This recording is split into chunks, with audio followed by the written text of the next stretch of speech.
Hi everyone, welcome to another video. Today is just going to be another get ready with me. I'm thinking it'll be kind of more of like a life update kind of thing. I've been very busy, I've had a lot of stuff happen. I also wanted to show off some of the stuff that I got in my Sephora haul that I haven't actually shown on camera yet. Like, I have been using them and I actually have used some of them in my most previous video with 3 looks, but I didn't name them and I wasn't really talking about them since obviously I was just talking about the eyeshadow palette. So in this video, I'll actually show you guys what I got besides just the Circo Loco palette so that you can see what I've been using and also hear my thoughts on it, because at this point I've used them all a few times now and I kind of have more formed thoughts on what I'm so far liking and what I so far may be a little bit more on the fence about. I did not get a new primer, so I'm just going to be using the LANEIGE Glowy Makeup Serum just to hydrate my skin. I'm just going to kind of take a few drops on the back of my hand and then I just press it against. I mostly concentrate this on the outer perimeter of my face, which is where my skin gets the driest, and then I'll use a pore filling primer for the center of my face. Next, I'm going to be using the Pat McGrath primer, just the usual one, and I'm going to be using this concentrated on the inner part of my face. And I do kind of press it under my eyes as well to help prep my under eyes. Okay, so my base is more or less set and I'm going to be going in with foundation. Again, no new foundation here. I'll be using the GIORGIO ARMANI Luminous Silk foundation. It's starting to get really humid where I live. Like, it's starting to enter into like, you know, the mid 80s on a regular basis.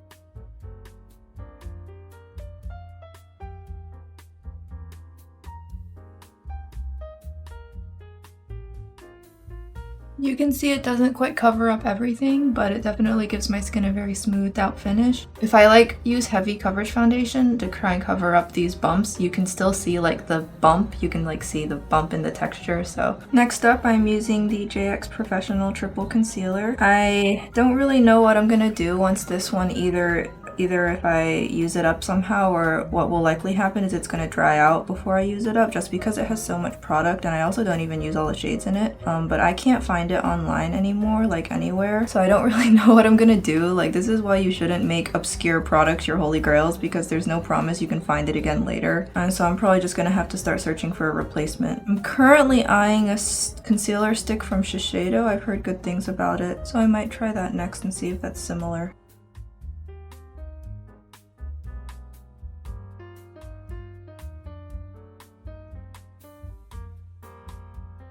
Okay, so I am going to powder my face a little bit just because I don't want this to like slide off my face in like 6 hours. I do want it to last decently long, so I'm using a powder from GIVENCHY. It is one of their limited edition Prism Libre powders. It's like that. It doesn't have the standard colors as the other one does. Like, it has the sparkly lid and the slightly different colors like in the quad. You'll see in the when I insert the B-roll. I kind of sort of collect these. I know it's not necessarily like a smart thing to collect or anything, but I enjoy collecting it, so I collect them. I'm just setting the center of my face, the forehead, and my chin because I'm going to be using a cream product on the outside of my face. I'm going to demonstrate it for you guys. I still have a little bit of product left in the cap, so I'm just going to set that aside and I'm going to move on to the face. So the next thing I'd like to demo is something that I did get from the Sephora sale. It's called the WESTMAN ATELIER. It's called the Face Trace Contour Stick and it's in the shade Biscuit. This has definitely been making the rounds online for quite some time now. A lot of people really like it, and so during the VIB sale I definitely wanted to pick it up. So I did go ahead and try it, and I'm just going to demonstrate it really quickly for you guys on my face. I really like this. I think this is such a great shade, and the other thing is I can draw it directly on the side of my face and it doesn't pick up the foundation. And you also get a lot of playtime with it. So I just draw it across my face where I want to contour, and then I take a sponge or a brush and I can blend it out really easily. So I'm just gonna pat it out with a brush this time, just for the convenience. And as you can see, it diffuses really well. And even though it looked really harsh when I first put it on, it blends out in a way that now you can barely see it anymore. This is especially good for days where my foundation shade is like a little bit too light for my skin, like I bought the wrong shade or something. I can just put this right around the perimeter of my face and then my foundation shade will suddenly look a lot better. Today I'm just using it to add shadows to my face where I want them, particularly to like narrow my jawline and to define my cheek. And so you can see just after patting it in really quickly that my face, it's so diffused and it's so just soft now, even though earlier it looked like I had drawn like a really harsh line down my face. And this is what it looks like from the front. You can see the difference on this side versus on this side. This has the contour added and this has nothing. It's a pretty substantial stick too. I could definitely see this lasting a while. It definitely gives me the same vibes as like that milk baked stick where I know a lot of people were saying that they've had it for like years and it hasn't dried out, but it's also nowhere near finished either, which is a good thing because like you don't want to buy something that has a ton of product but then it like dries out in like 6 months or goes bad or something. That would just be like so annoying. So as you can see, I always tend to place my contour like kind of on my cheekbone as opposed to below my cheekbone, and then I blend it up and out so that it gives my face a lifted look. It's much warmer than amber for sure, but it's not quite a bronzer, I would say.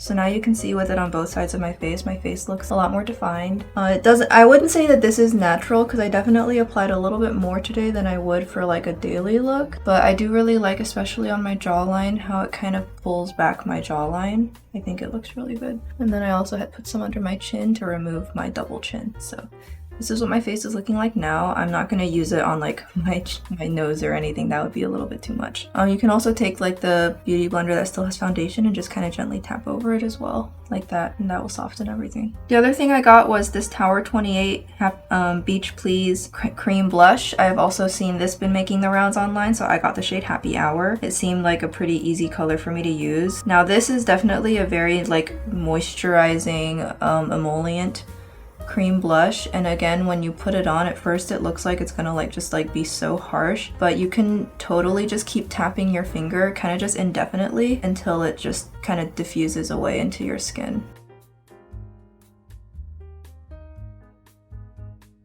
I would say if you're not careful, you're gonna see some foundation removal. I would say if you're using like a super like dewy skin tint, you might see some base removal, but on the Luminous Silk, it's not super bad. I feel like these kinds of really dewy formulas of cream blush in general, it's almost like impossible to avoid the problem of having your base getting lifted, but with this one, it's not super noticeable, so it's not enough to bother me. And I've definitely had a lot of cream and liquid blushes, like, you know, those M Cosmetics serum blushes where I really liked them, but because they kept lifting my foundation, I just had to stop using them, and then I just kind of got rid of them. So this is okay. I like this. I'll keep this around for a little bit. And you can see that it creates a really subtle effect on my cheeks. So it went from looking like I had put like pink paint on my face to this really lovely flush. And as you can see, I like to position my cheek a little higher up on my face, a little further out to the side. I don't really put it in the apples too much. And now I'm going to use the rest of the powder that's in this lid, and I'm going to go ahead and set all of that cream base down with this powder.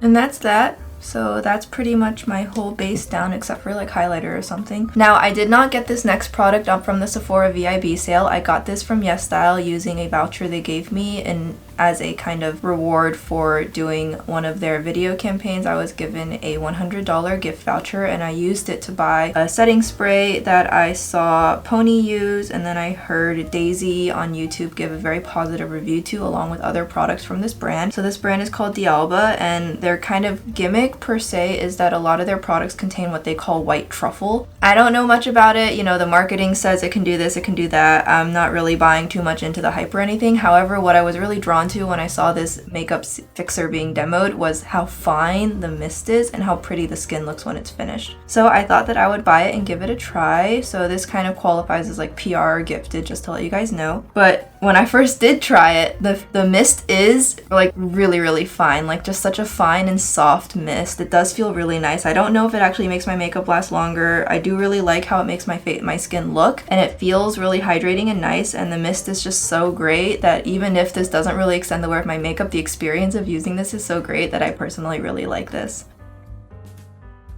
I don't know if you could see on camera, but the mist comes out. It doesn't even spray in a single direction. When it comes out, the mist is so fine that the individual particles will just kind of puff and billow with the air currents of your house. Like that's how fine each individual particle is. And like I don't even need to like fan my face or anything. It just settles into my skin and dries, and it just overall feels really nice. So I really like to use this right after I've put down powder, and then after I've like finished my entire face of makeup, I like to use this again. And I could definitely see how you could just carry this in your purse and just spray on your face whenever you feel like you need it. I'm next going to be working on my brows. There's nothing new here. I'm just going to be using the Brow Blade and Cool Cookie. I am slowly getting back into using my brow wax. It just depends on whether I kind of have the effort to muster up or not. I definitely have been like kind of feeling like I never quite got over my initial burnout late last year. I thought that it was just going to be a temporary thing, and if I just keep powering through, the feeling would eventually go away. But evidently that's not how burnout works, and I don't know. I don't know anything about burnout or anything. I know that I've definitely gotten burned out before, especially in college, but that was like because I knew what was burning me out, and it was just being in college and having to do homework and hating every second of it. But with this, it was like I don't really know what I'm burned out on this time. Like it felt like I was just burned out on existing, and apparently that is a thing and it can actually happen to you, and I had no idea. I was talking to my therapist and my psychiatrist about it, and they actually told me that ironically I might have just put in so much routine into my life that I got bored of everything, and that's why I'm so burned out. So I actually need to like have not as much structure as I thought I needed, and like kind of shake things up a little bit, trying to see if maybe some rest will help me recover. So my expectations for myself have not been super high for the past 2 months, and my psychiatrist also did kind of finally give me the whole doctor's orders, you need to leave the house kind of a thing, where she was like, you need to take a vacation like right now. So I am actually going to be going to the mountains, and I'm going to be gone for a week in May. So I'm hoping to have something pre-filmed and scheduled to go up for the day that I'm gone, so that I still don't miss content, but I can't promise it. I'm gonna try, but I also don't want to like burn myself out just trying to do vacation prep. Like that's just the worst. I'm definitely really excited because I really miss hiking, and I'm looking forward to just kind of being off the grid for a little while. But yeah, I'm really hoping that once I get back, I'll kind of be able to use that time to just shake up my life a little bit, get out of the house, do something interesting that I don't usually do, and then when I get back, I can just kind of get back into the routine and then just like be ready to go again. It is definitely really frustrating though, because I'll have days where I literally don't accomplish anything because I'm just laying in bed all day. You know, I look at everyone else around me and I feel like everyone else is being so successful, and here I am. Like I have no excuses. I have all the time in the world, but I wasted the day or something. Like I keep getting thoughts like that. Even though the truth is that I'm burned out, and like there's literally nothing you can do once you're burned out. If you keep forcing yourself to keep going, then you'll just stay burned out, which is not super sustainable. I'm a workaholic, so it's really hard for me to just kind of acknowledge that. Okay, so this is my eyebrows complete. My shape has not changed in like forever. What's new? These are my eyebrows. I almost always do it this way. Circo Logo was the only eyeshadow palette that I got from the sale. I know, crazy, right? So I thought that I would use a different eyeshadow palette and just kind of play around with that. So actually, I was thinking it would be really fun. I do have a lot of indie single shadows, and I like haven't really ever featured them on camera. So I thought I would actually use a shade from my Clionadh collection and feature it for you guys, just so that you can see what it looks like on my eyes. I've definitely mentioned them at some point before, how much I like them, so it seems kind of weird for me to just say, oh, I love these shadows, but then like never show them to you guys on camera. Yeah, and then I also am going to use the Side by Side palette from NABLA Cosmetics. I'm going to be using this as my basic palette so that I can just kind of contour my lid, add some mattes as a base, and then put one of the Clionadh shadows on top. I'm still undecided on which one I want to use, so we'll think about it more when we get there. Not too complicated structurally speaking, that way the shade can really stand out on its own. So I'm gonna go ahead and I'm gonna take the shade Bonjour, and I'm gonna just use that as kind of my base eyelid shade.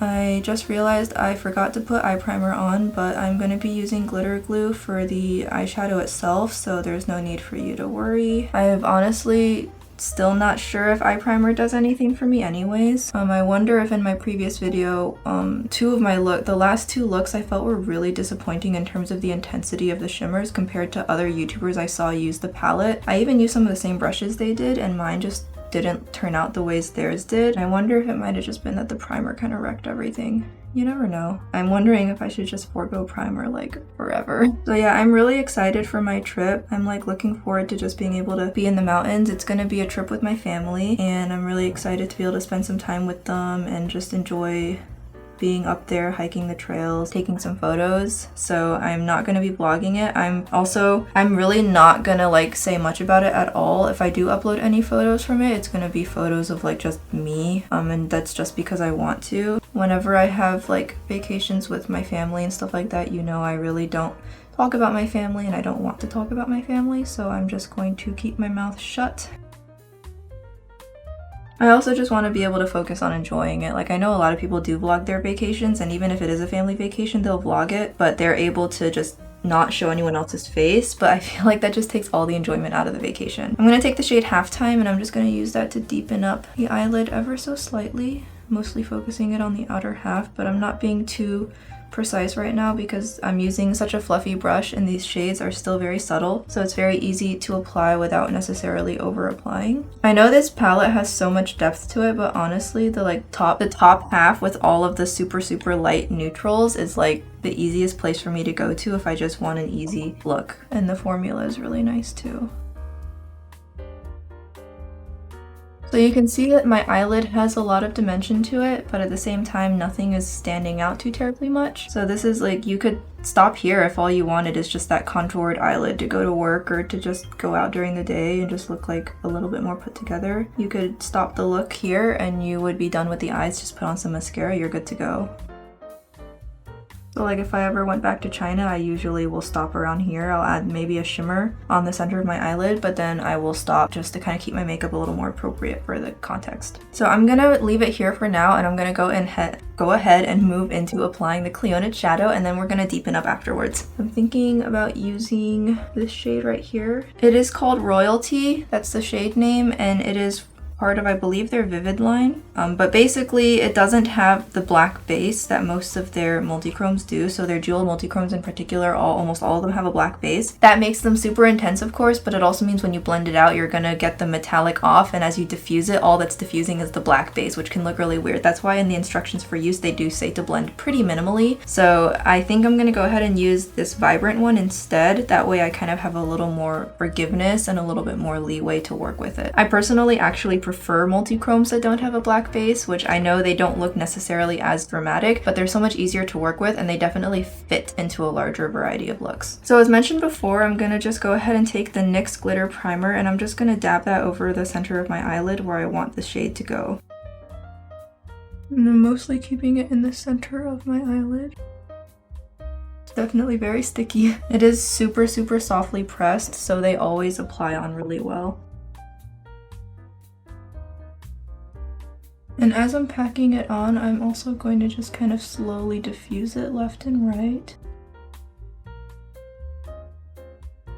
So that's what the shade looks like. It is really pretty, of course. I did place in second order back when they had their most recent pre-order. I did place a second order to buy I think it was like just 1 or 2 more shades. One of them in particular that I bought was, looked very similar to Scarab from Natasha Denona's Triochrome palette and Liquid Triochrome collection. And I really did want to pick up the Scarab liquid form, but after seeing Teresa Is Dead's video where she was talking about how it dried up really quickly in the tube, that definitely discouraged me from buying it because I for sure would not be able to use it enough times before it dried out, and then, you know, that I really wouldn't be getting my money's worth out of that product. So I eventually just kind of had to take it off my wish list, unfortunately. It's the only problem with liquid products is I really do want to try them, but at the same time I know that there's not a single liquid product on this planet I could finish or even use enough times, I feel like, before it would dry out, and then I would just feel really bad. Like, I have quite the collection of Super Shock Cheeks from ColourPop, and I already feel like, you know, maybe I shouldn't have done that because there's no way I'm gonna pan any of them, and those do also have a lifetime on them before they start to dry out as well. Mistakes were made. I'm trying to be more conscious of what I'm buying this year. I'm hoping that I don't make those mistakes again.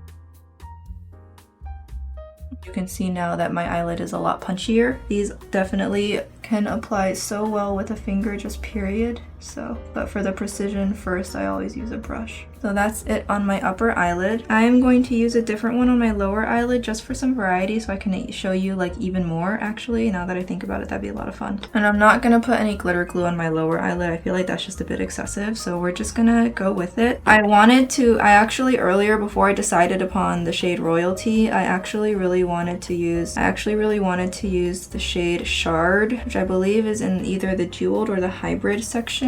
I was gonna put this all over my eyelid, but I just didn't really know if I wanted to be that dramatic today, so I did not use it, but I think it would actually look really pretty on the lower lash line to add some contrast. And these are, you know, very loosely pressed, so I'm just gonna kind of go slowly, because if this falls off onto the side of my face, it is definitely gonna show up. Because I'm not putting on as much, the shift is not going to be necessarily as obvious, but it still definitely offers a really nice accent.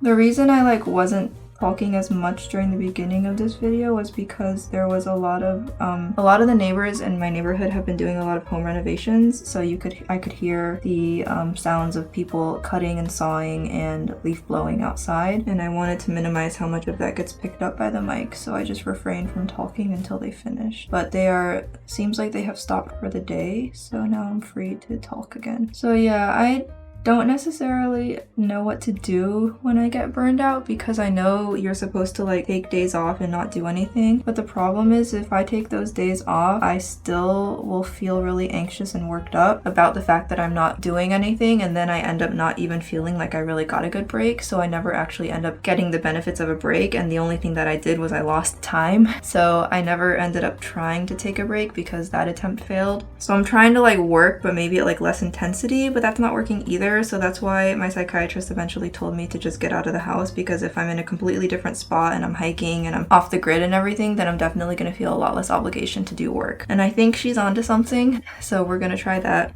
I'll see what happens. I'll see how I feel. I know the last times that I traveled, whenever I go back to China, I always really enjoy being there and I always come back feeling really refreshed, so hopefully this will kind of be the same thing. I'm going to take a little bit of Royalty and put it on the inner corner of my lower lash line just to kind of make sure that the two are still unified and to add some brightness. If any of you guys have tips on how to actually mentally take the break and check out your brain without feeling guilty about it, definitely let me know. I'm open to all suggestions. Okay, so I'm now gonna go ahead and return back to side by side, and I am going to finish up the outer corner, because as you can see, my eyes are looking a little bit short and rounded because there's no real depth and there's just all this metallic activity going on my eyelids. Makes my eyes look a little bit short, I guess you could say. So I'm gonna accentuate everything and add contrast by applying some darker shadows. So I'm gonna go in with Tempera. It's a dark warm brown. I was thinking of using a cool toned shade or a gray or a black, but I think that would just kind of make the whole look dead. So I'm just gonna keep it warm, and I'm gonna start working this into the outer corner.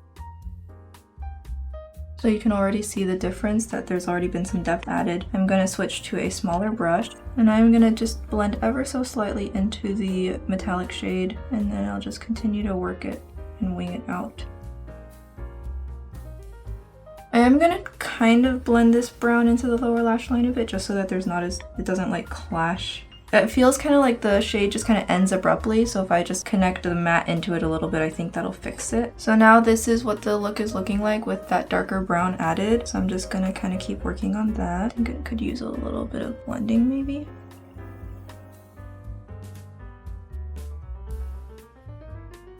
Okay, so I initially didn't know if I wanted to add any black or not, but I think I'll add literally just the teeny tiniest bit just to deepen the brown.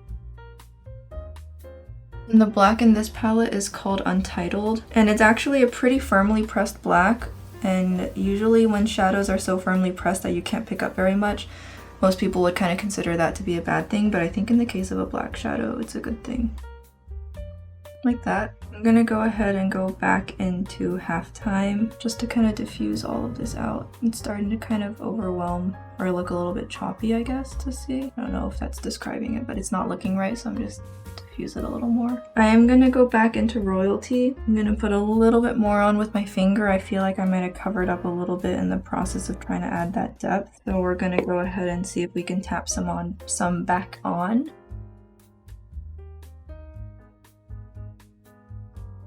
Finally, I do need an inner corner highlight, and I'm not going to be using Royalty for that. I'm going to use Ray of Light from Side by Side. It's pretty subtle too, so it's not gonna like stand out too much and take away all the attention. So this would look really good with false lashes, but the problem with false lashes is they also cover up your eyeshadow. I also took mine off and then completely forgot to clean them, so we're just gonna do mascara, and I'll let you guys kind of see what this look looks like with just mascara. I also have been testing out the CLIO Volume Curl Mascara because SSIN really likes it. And she keeps praising that mascara. I mean, she's been going on about it for like years at this point. So I thought that I would buy it and see what happened, because Olive Young was having a set where you get 2 for $20. So I did buy it just to see if I like it or not. And so far I've only used it on my lower lashes, and I want to see if it like actually does anything to my upper lashes. I will warn you, if you're using multi-chromes like these, they're gonna come off like crazy onto your lash curler. So definitely make sure you're extra diligent about keeping your lash curler clean as you curl your lashes. Okay, so it definitely makes the roots of my lashes thicker. It's not super lengthening, but I didn't get the lengthening kind, so I can't expect it to volume and lengthen. But it's definitely like the more I add on, the more volume I'm getting, and I really do like that. So as you can see, a before and after difference. I would say this is still a pretty natural mascara, which doesn't surprise me considering that it's a Korean brand. I will say on the lower lashes, this looks way more like subtle in a way that I personally don't really like, so I'm definitely going to be getting a different bottom lash mascara. Since I don't need to use waterproof on my lower lashes, I'm going to be getting one that adds way more volume in the future whenever I get around to it. I feel like this does very little for my lower lashes.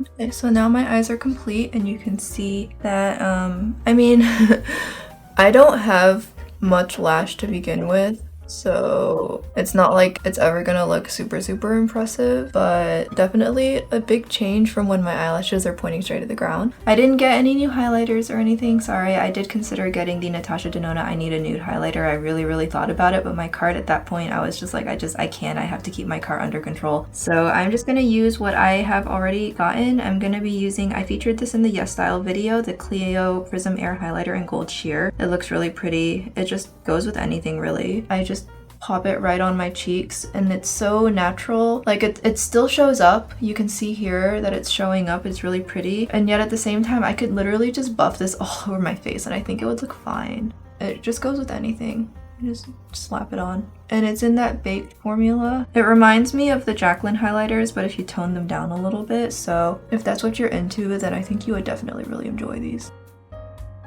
And lastly is going to be the lips, and then this look is going to be complete. So first I'm going to line my lips as usual with my favorite M Cosmetics Velvet Lip Liner in Fawn.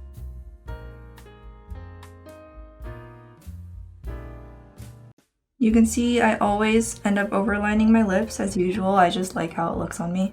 I think I'm gonna try out this shade. It's called Fade Red. This is from the Vintage Filter collection. So this I got off Olive Young with my own money. As the name suggests, the collection is like kind of these very desaturated colors, almost as if you're looking at it through a vintage photo filter. So the name Fade Red kind of is referring to the fact that it's a faded red, like you took a little bit of saturation out of it. You can see here that it is reading as red, but it's just kind of, as the name implies, it just looks faded. I'm gonna apply some to the inner part of my lips, and then I just diffuse it outwards. I think that might have been a bit too intense for this look. Now I'm wondering if it's kind of taking the focus away from the eyes, but that's okay. The undertone matches, so it's not completely like a wash. I think we can get away with this. We'll just call this the look. I'll zoom you guys in, and then let me turn the brightness down. So now you can really see the shift of the shadow. So that's the thing about multi-chromes, is they look best when the light is really low. So now you can really see, if I turn my head, you can see the shift come through on this shade and on the lower lash line as well. It is an extremely beautiful multi-chrome. I feel like Clionadh's formula always just absolutely kills it. I do have some other multi-chrome formulas from Divina and Terra Moons that I do intend to demo someday so that you guys can kind of see what those look like, but this is what this is looking like. Okay, so I have the brightness back up, not as high as it was for the video, but higher than it just was. It's okay. I enjoyed playing around. I really like being able to kind of demo you guys a portion of what I got at Sephora. The only thing I didn't show was the Patrick Ta contour duo. I'll show that in the next video. So I hope you guys enjoyed this video, catch up a little bit. I'm hoping that I can pre-film, but if not, then now you guys will know where I've been, and I will see you guys later, I guess. Bye!